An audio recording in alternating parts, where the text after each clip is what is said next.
5. Mae berangkat ke kota. Usai sholat subuh, Mae sudah bersiap dengan memakai setelan kemeja dan celana yang semalam dipakainya ke acara open house. Ia tampak sedang menciumi keempat adiknya yang masih terlelap. Adik-adik, teteh berangkat dulu ya, doain teteh supaya selamat sampai tujuan dan di sana kerjaan teteh lancar. Nanti teteh kirimin uang untuk kalian sekolah, makan, jajan dan lainnya. Jangan pada nakal ya sama emak dan apa, teteh sayang sama kalian. Gadis dengan rambut ekor kuda itu mengusap air matanya. Kemudian ia pun beranjak ke dapur menghampiri sang ibu yang sedang menangis sendiri. Emak, kenapa kok nangis? Gak apa-apa Neng, cuman asa gak percaya aja kamu akan pergi secepat dan sejauh ini. Emak pasti akan kangen Neng. Sing Rido Mak, Mae berangkat demi keluarga, doakan Mae selalu ya. Hiks, iya Neng, jangan tinggalin sholat dan ngajinya ya Neng. Jangan kecewain Teh Roroh yang udah masukin kamu kerja. Sabar kalau majikan kamu marah-marah, begitulah resiko pekerjaan. Iya Mak, nasihat emak akan Mae ingat dan jalani dengan sepenuh hati. Yuk kita ke depan Mak, antar Mae sampai di halaman. Udah mau berangkat Neng? Iya Mak, jam 6 harus sudah di rumah Teh Roroh. Hayu atuh, jawab Marni dengan suara berat. Ia berdiri dan kemudian berjalan merangkul putrinya. Sampai di ambang pintu, keduanya melepaskan pelukannya. Mae mencium punggung tangan sang ibu diiringi isak tangis. Mae pamit ya Mak, Mak jangan capek-capek. Ingat jangan kulit cuci gosok lagi. Insya Allah mulai bulan depan Mae akan kirim uang lewat rekeningnya Abah Somad. Iya Neng, hati-hati di jalan ya, jangan macam-macam di kota, ingat terus sama Allah. Iya Mak, Mae sayang sama emak. Mae memeluk erat ibunya lalu mencium kening dan untuk kedua kalinya ia mencium punggung tangan wanita yang telah melahirkannya itu. Marni pun mengusap rambut putrinya lalu berdoa sambil memegang ubun-ubunnya. Setelah itu ia pun mengecupnya dengan penuh kasih sayang. Dahlan mengantar sang anak sampai di rumah Rohaeti. Di sana Dirman sudah tiba. Tampak ia sedang mengelap kaca mobilnya dengan kanebo. Dahlan dan Dirman yang sudah berteman sejak kecil itu pun bersalaman dan berbincang ringan seputar kepergian Mae. Saya titip Mae dan Rohaeti ya Man. Jangan ngebut bawa mobilnya biar lambat asal selamat. Kayak stiker-stiker di pintu angkot. Hehe. Hehe, tenang Wailan. Saya sudah biasa antar warga yang sewa mobil ke kota. Keluar provinsi juga sering. Syukur atuh. Tak lama kemudian Rohaeti pun datang menggeret kopernya. Hayu Kang Dirman, kita berangkat. Tolong masukin kopernya ke bagasi. Dirman mengangguk dan kemudian mengambil koper tersebut. Sementara Dahlan menoleh ke arah putrinya yang sedang duduk di sampingnya, mengusap pangkal kepalanya sambil tersenyum getir. Hati-hati di jalan ya, Neng. Apa titip jangan tinggalkan sholat dan ngajinya, sesibuk apapun kerjaannya. Jaga kesehatan di sana, beri kabar lewat surat atau numpang telepon ke Abah Somad ya. Hiks, iya, insya Allah apa, Mae pamit ya Pak. Mae sayang sama apa juga sayang sekali sama kamu Neng. Ayah dan anak yang akan berpisah itu saling memeluk. Suasana mendadak mengharu biru dengan terdengarnya isak tangis dari keduanya. Rohaeti yang tidak tega melihat pemandangan memilukan seperti itu langsung datang menghampiri mereka.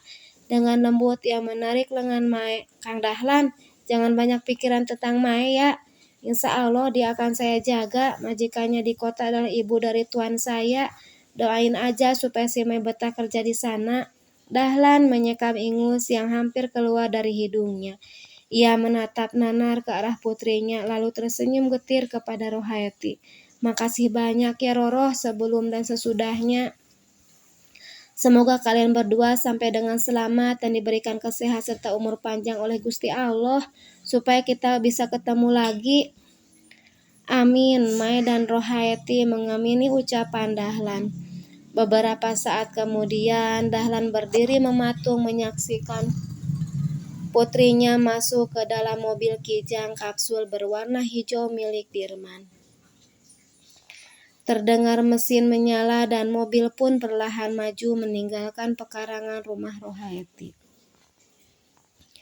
Dahlan yang masih tak percaya akan ditinggalkan anak yang sangat dicintainya itu nekat mengejar mobil yang akan membawa putrinya pergi.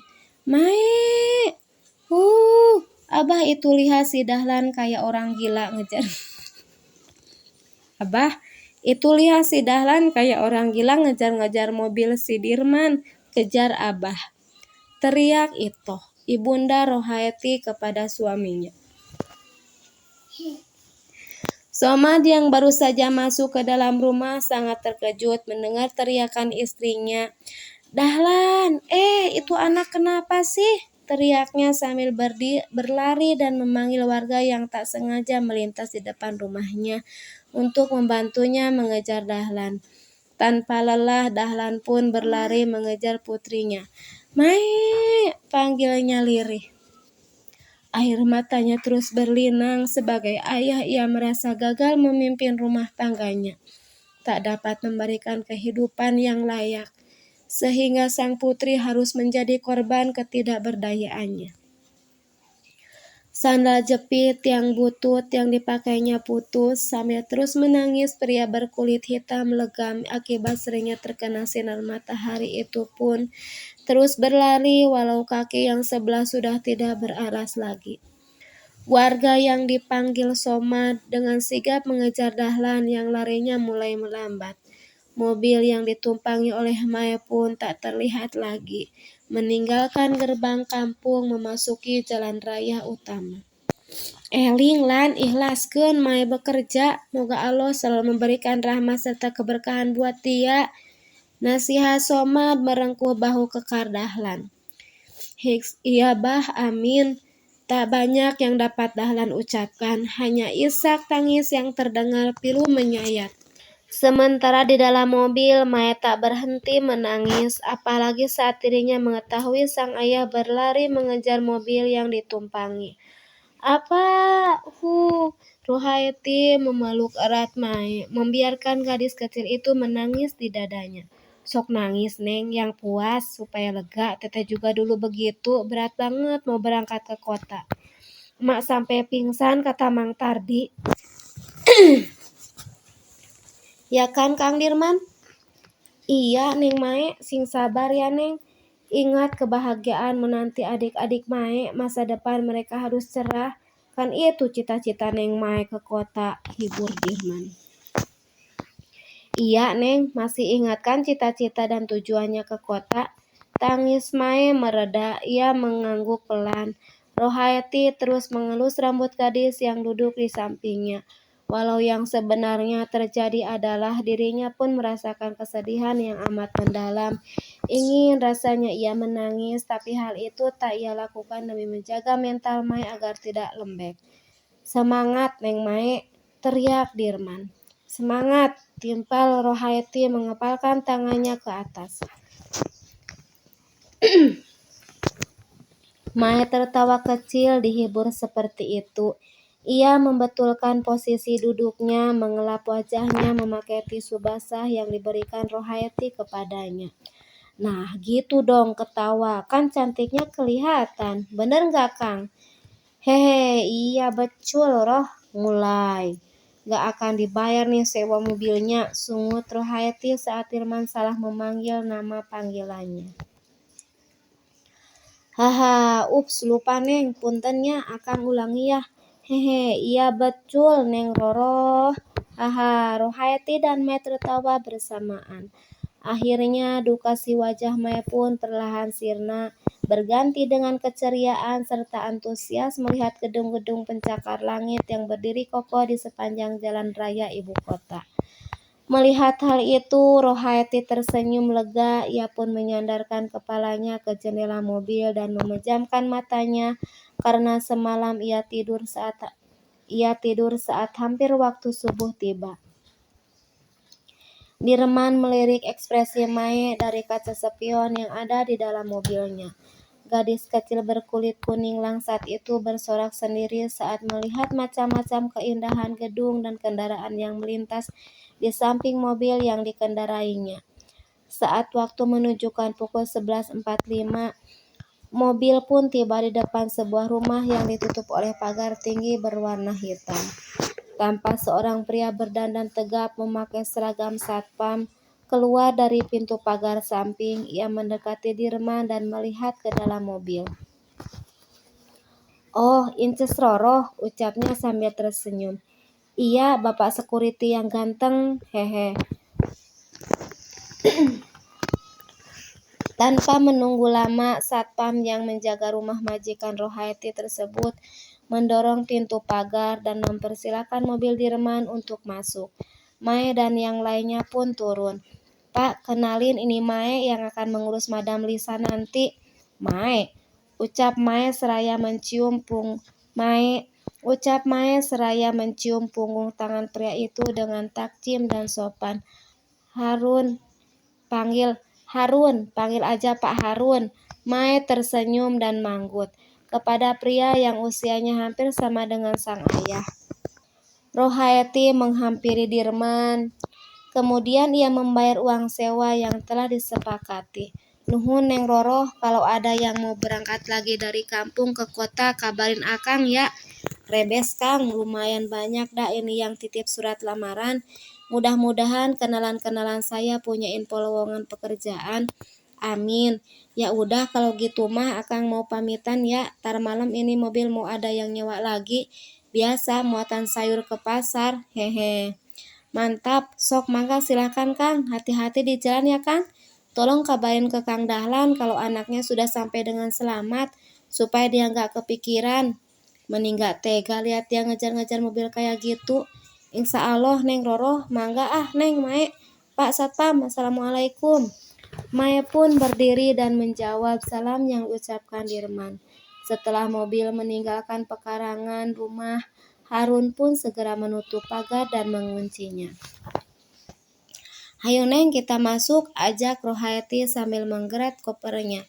Saat Mae berjalan masuk melalui pintu garasi yang tembus ke ruangan dapur, mulutnya tak henti menganga karena takjub akan keindahan dan kemewahan rumah majikan Rohaiti. "Masya Allah teh, ini rumah apa istana? Ih, meni luas, tinggi lagi langit-langitnya. Itu pintunya juga meni tinggi pisan, kayak pintu rumah raksasa di film kartun yang Mae tonton. Hihihi, ada-ada aja kamu mah Neng. Rumah Madam Lisa lebih gede Neng. Ada kolam renangnya segala. Ih, seru pisan Pokoknya mah. Wow, ih jadi nggak sabar mah pengen cepet-cepet ke rumah si Madam Lisa. Hehe, sabar ya, tar malam setelah kamu ketemu Tuan dan Nyonya, mereka akan kabari kamu kapan mulai kerja. Emang sekarang mereka pada kemana teh?" "Tuan kerja dan Nyonya ke rumah Madam Lisa. Semenjak si Madam gak ada yang urus, Nyonya yang urus segala keperluannya, karena Madam gak mau dilayani sama Bisumi." "Oh gitu, kalau Bisumi itu siapa?" "Bisumi itu pembantu rumah tangga di rumah Madam Lisa. Dia yang kerja bersih-bersih rumah, mencuci, nyetrika, dan masak untuk anak bungsunya Madam yang masih kuliah." Mae manggut-manggut. Matanya dibuat kagum lagi saat memasuki kamar Rohaiti. "Ya Allah teteh, kamarnya bagus pisan. Ini cat temboknya juga cantik kembang-kembang. Mana ada tipinya, kipas angin, dan kasurnya juga empuk." "Itu bukan cat Neng, tapi wallpaper." Bukan waper, tapi wallpaper Neng." "Hihi, susah nyebutinnya. Bagus pisan pokoknya mah." "Ini mah biasa aja Neng. Coba nanti kamu masuk ke kamar majikan kamu. Eta mata pegangin takut loncat. Haha, bagus." "Ya iya atuh, lebih bagus. Perabotannya mahal dan kamarnya teh luas pisan. Ada kamar mandinya juga." "Hah, di dalam kamar tidur ada kamar mandinya gitu?" "Iya, hebat kan?" "Iya teh, tapi apa nggak bau pesing kalau kamar mandi ada di dalam kamar?" Haha, ya enggak lah, kan kamar mandinya ruangannya bersih.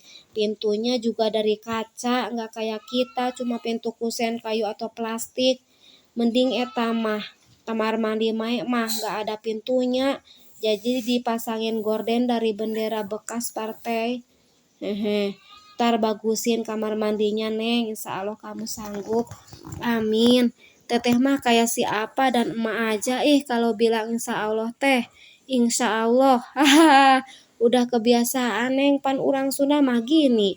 Katanya nggak bisa bilang F. Padahal bisa. Hehe. Hehe, iya bener. Unik ya orang Sunda mah. Oh ya, Neng. Kamu istirahat aja dulu ya di sini. Teteh mau keluar bentar, cariin pelowongan untuk teman-teman di kampung kita. Mereka banyak yang pengen kerja. Tuh lihat lamaran yang dititip ke Teteh banyak pisan. Rohaeti menunjukkan tumpukan amplop coklat berisi berkas lamaran pekerjaan wanita-wanita perkasa asal Bojong Kences. Setelah merapikan rambutnya, Roheti pun keluar dari kamar, namun beberapa saat kemudian ia pun masuk kembali. Neng, kamu udah lapar belum? Masih kenyang teh, kan tadi jam 10 kita makan di warung nasi Padang. Mae mau nonton TV ya teh? Hehe, udah setahun lebih gak pernah nonton. Hehe, hehe. Iya sok nonton yang puas, ya udah ya. Teteh pergi dulu, assalamualaikum. Waalaikumsalam. Belum juga Rohaete keluar dari dapur menuju garasi. Tiba-tiba Mae berteriak memanggil namanya. Ia terkejut langsung berlari masuk ke dalam kamarnya. Ada apa, Neng? Hei, ini teteh, cara nyalain TV-nya gimana? Gak ada tombolnya, geningan. Bagian depan TV cuma layar doang. Haha, ini namanya TV layar datar, Neng, alias LCD.